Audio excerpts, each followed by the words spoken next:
বন্ধুরা, আজ নিয়ে এসেছি ছাতুর পরোটা রেসিপি। তো তার জন্য সবার প্রথমে নিয়েছি এক প্যাকেট ছাতু আর একটা কেটে রেখেছি পেঁয়াজ, আদা কুচি, ধনেপাতা কুচি আর একটু সাথে আচার আর সর্ষের তেল, সব কিছু দিয়ে ভালো করে মেখে নিতে হবে। তো দেখো আমি মেখে রেডি করে নিয়েছি। আর আটাটা আমি আগে থেকেই মেখে রেখেছি।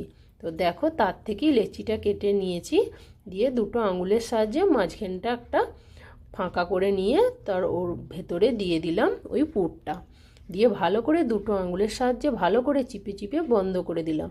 ভালো করে চিপে না বন্ধ করলে যখন বেলতে যাবে ফেটে যাবে। তো দেখো এভাবেই আমি রেডি করে নিলাম।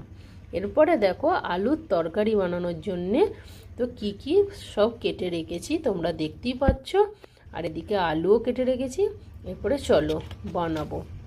তো সবার প্রথমে কড়াইতে তেল দিলাম, তেলটা গরম হয়ে যেতেই দেখো তেজপাতা, লং আর এলাচ দিয়ে দিলাম, দিয়ে একটু নেড়ে নিয়ে দিলাম বেশ কিছু গোটা জিরে দিয়ে তারপরে দিলাম আদা কুচি আর রসুন কুচি, দিয়ে একটু ভালো করে ভেজে নিতে হবে।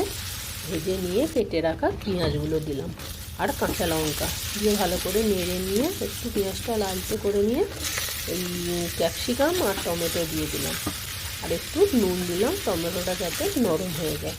2 মিনিট তার জন্য ঢাকাও দিয়ে দিলাম। 2 মিনিট বাদে একটু হলুদ দিয়ে কেটে রাখা আলুগুলো দিয়ে ভালো করে নেড়ে চেড়ে কষিয়ে নিতে হবে আলুগুলো।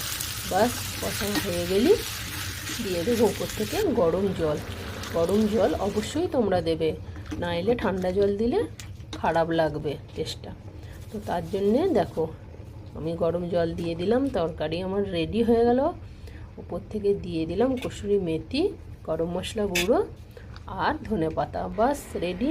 আর এদিকে চলো পরোটাটা সেঁকে নিই। পরোটাটা আমি বেলে নিয়েছি, বেশ ভালোই বড় সাইজ হয়ে গেছে। যাই হোক, এদিকে দেখো আমার পরোটাটা কি দারুণ ফুলে রেডি হয়ে গেছে। কি তোমাদের দেখে লোভ লাগছে? তাহলে তোমরাও কিচেনে যেয়ে চটজলদি বানাও আর খাও।